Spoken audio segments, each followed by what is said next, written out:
Guys, नमस्कार। Welcome to our channel Shikha and Sushma vibes. मैं शिखा। मैं सुषमा।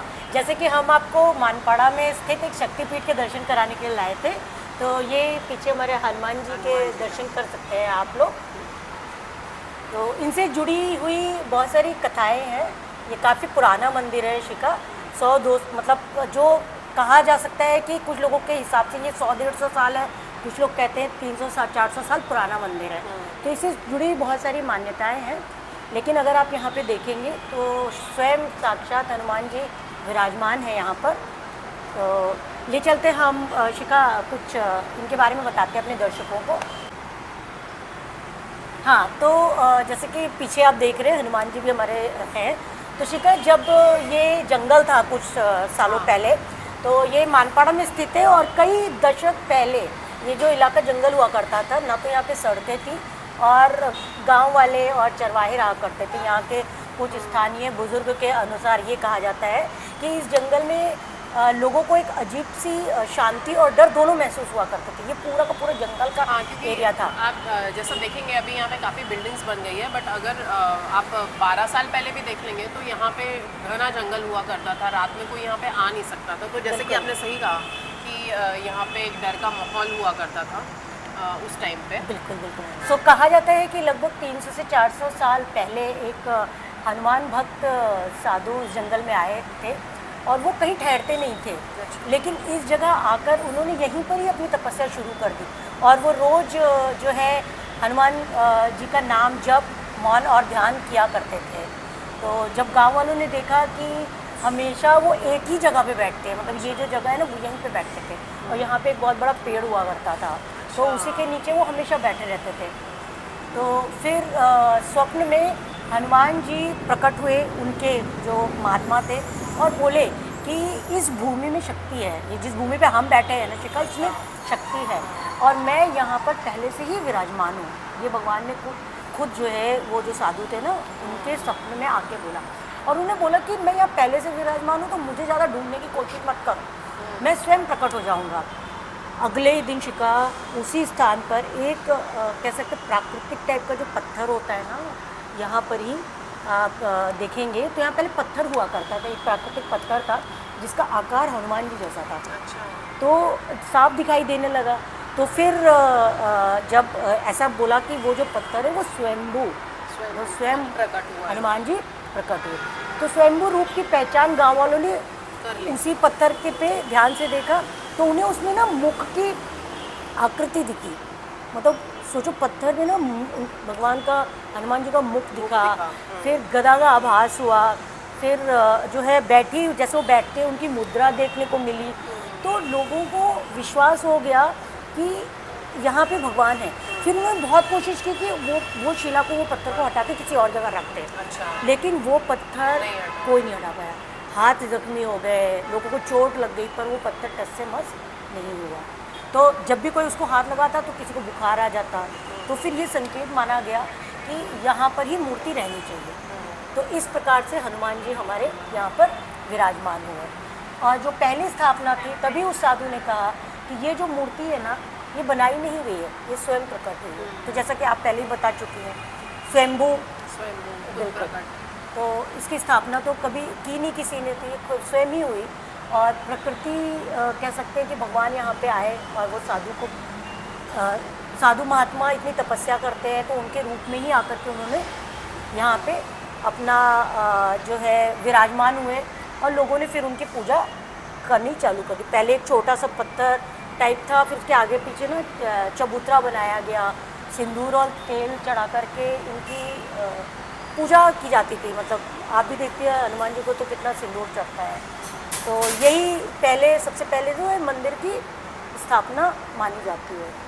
और जैसे कि पहले लोगों को डर लगता था, फिर धीरे धीरे उनको डर खत्म हुआ और लोग जो लोग यहाँ पे आते थे ना पूजा पाठ करने, तो धीरे धीरे करके ना उनकी मनोकामनाएं पूरी होने लगी। तो ये मंदिर अपने आप में फिर उसी तरीके से प्रसिद्ध होने लगा। धीरे धीरे करके उसने अपना एक अलग स्थान बना लिया।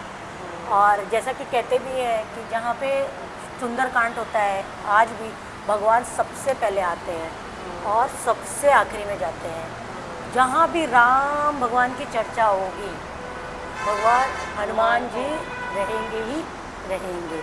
और ये सिर्फ हनुमान मंदिर नहीं है, इसीलिए इसे शक्तिपीठ हनुमान मंदिर भी कहा जाने लगा। कई लोगों के ना मन में एक और आएगा कि शक्तिपीठ तो माता जी से जुड़ा हुआ है, सही बात है। तो माता जी तो साथ ही रहते थे ये। तो कई लोगों का मानना ये भी है कि माता जी की जो शक्तियाँ हैं या माता जी की जो कह सकते हैं उसकी भी रक्षा वो यहाँ से कर रहे हैं। तो यहाँ पे दोनों मिल के आपको ये कहते हैं ना डबल इंजन हमारे जीवन को चलाने के लिए लगता है। काफ़ी यहाँ पे फिर काफ़ी शक्तिशाली एनर्जी का बिल्कुल अनुभव बिल्कुल। और आप होता तो है। अक्सर बताया करती है ना एनर्जी का महत्व हमारे जीवन में क्या है। सही। तो इतना पॉजिटिव एनर्जी और वाइब्स जहाँ पे दो भगवानों का शक्ति है। और इतना पुराना मंदिर मतलब इसे किसी राजा महाराजा ने नहीं बनाया, साधु महात्मा को स्वयं दर्शन दे के भगवान स्वयं प्रकट हुए। और आप देख भी रही हैं, आपने भी देखा इनकी आंखें, मतलब ऐसा माना जाता है किसी के ऊपर जैसे अगर किसी नकारात्मक शक्तियाँ हैं या कोई बहुत ज़्यादा परेशान है, वो सिर्फ यहाँ पे आता है, दर्शन करता है और उसको आराम मिल जाता है। मतलब हनुमान जी माने ही जाते हैं ना नकारात्मक शक्तियों को हटाने के लिए। आपके नकारात्मक शक्तियाँ, हम कभी गलत सोचते हैं, हमारे विचार खराब हो जाते हैं, या फिर किसी और ऊपरी शक्तियों ने हमको परेशान कर दिया है, जीवन में बहुत सारी चीज़ें रहती हैं ना, तो इनके दर्शन मात्र से आपको आराम मिलता है। अलग भाषा में कहा जा सकता है ये आपको गाइड करते हैं, आपको सही रास्ता दिखाते हैं। तो कभी भी कुछ उलझन है लाइफ में तो ज़्यादा सोचिए मत, कोई भी मंदिर में जाके आप दर्शन कीजिए, भगवान के सामने सच्चे रूप से अपने आप को अर्पण कर दीजिए और बोलिए कि आप मुझे रास्ता दिखाइए। बिल्कुल। ये सब बहुत ही अनोखी शक्तियाँ हैं जो कि हमारी संस्कृति से जुड़ी हुई हैं। बिल्कुल। और हमें इसको बचा के रखना है। हमारा कर्तव्य यही है कि हम इनको बचा के रखें, बिल्कुल। महफूज रखें और हम अपने आने वाली पीढ़ियों में भी ये शक्तियाँ और ये कहानियाँ इनकलकेट करें ताकि उनको भी ये अंदर से ये ऊर्जा प्राप्त हो। क्योंकि आने वाले जो जनरेशन्स हैं काफ़ी देखेंगे तो काफ़ी डिस्टर्बेंस रहेगा, बहुत सारी चीज़ें जो अभी आ रही हैं आसपास देखी जा रही हैं, तो उन सब चीज़ों में ये शांति बहुत ही ज़रूरी है। हम लोग के जनरेशन तक ये काफ़ी महफूज थी और इसलिए हम लोगों में भी ये आई है, बट धीरे धीरे हम लोग का कहीं कहीं ये रिस्पॉन्सिबिलिटी है कि हम अपने बच्चों में भी, अपने आने वाले जनरेशन में भी ये पास ऑन करें। यही छोटी सी पहल हमने शुरू भी की है सही बात। कि हमारे माध्यम से हमारे बच्चे भी जुड़े रहेंगे आगे जाने, मतलब आगे हमारे जाने के बाद उनको भी रहेगा कि कुछ तो उनके लिए छोड़ के जाए। हाँ। अच्छा, आज एक बहुत अजीब सी घटना भी देखेंगे आप सुबह हुई। न्यू ईयर में नॉर्मली क्या होता था, जैसे आपने भी बताया कि जनरेशन न्यू ईयर में नॉर्मली क्या होता था, लोग अपनी बुकिंग, बच्चे सब घूमने फिरने और आप देखेंगे बहुत सारी पार्टीज़ में बिताते थे। आज सबसे ज़्यादा फुटफॉल मंदिरों में हो रहा है और हमारे जेनजी कर रहे हैं। आपको पता है आज के सुबह की हेडलाइन थी अच्छा। कि हमारे जो जेनजीज है ना वो सबसे ज़्यादा मंदिरों में दर्शन कर रहे सही हैं। बात है। बिल्कुल। तो ये हमने बहुत भी ही एक छोटी अच्छा सी है। पहल की है। नहीं देखेंगे तो जेंसी कहीं ना कहीं देखा जाएगी, जैसे प्रेमानंद महाराज जी हैं, काफ़ी जेंसी उनके फॉलोअर्स हैं, ठीक है। बिकॉज जैसे जैसे जनरेशन चेंज हो रहा है, अब देखेंगे कि प्रेमानंद महाराज जी हैं जो वो ये नहीं बोलते कि आपको ये करना ही करना है, ऐसे उठना ही उठना है सुबह, जिसको मन है वो सुबह उठ जाए, जिनसे नहीं होता है वो बस नाम जप करें और उनका कल्याण हो जाएगा। जैसे बोलते हैं कि कलयुग में सिर्फ नाम जप ही एक ऐसा तरीका है जिससे आप भगवत प्राप्ति कर सकते हैं या भगवान को प्राप्त हो सकते हैं। क्योंकि बहुत सारे टेंशन्स, बहुत सारी चीज़ें आसपास होती रहती हैं और ये हम लोग की गलती नहीं है, ये दुनिया भी वैसी बदलती जा रही है। जैसे पहले सतयुग था, त्रेता युग था, तो धीरे धीरे चीज़ें बदलती वैसे है। भी डिजिटल वर्ल्ड में भी तो हम मूव हो रहे हैं ना, एआई का इतना वही। कंट्रोल आ रहा है सही। कि हर आदमी आज की तारीख में चाहता है बस आर्टिफिशियल इंटेलिजेंस के साथ जुड़ जाए।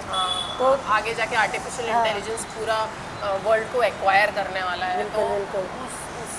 उन सब चीज़ों से अपने मन को बचाना पड़ेगा। मानसिक तनाव आएगा ये लोगों के मानसिक बीच में। तनाव बहुत आने वाला है, तो अपने आप को स्ट्रॉन्ग करने का तरीका सिर्फ एक ही है, भगवान में लीन। भगवान के शरण में आइए। तो हम तो आ गए, दर्शन भी कर लिया, तो हम चाहते हैं कि आप भी आए और दर्शन करें।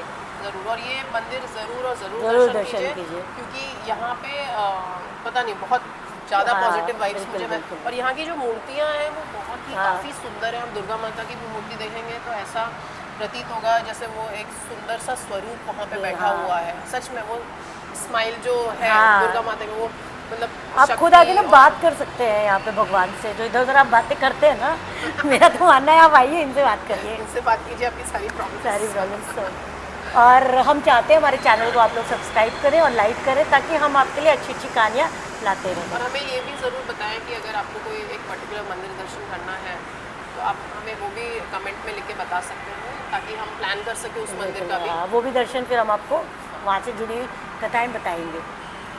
तो नमस्कार, मैं सुषमा, मैं शिखा और मिलते हैं आपसे अगली कहानी में। नमस्कार।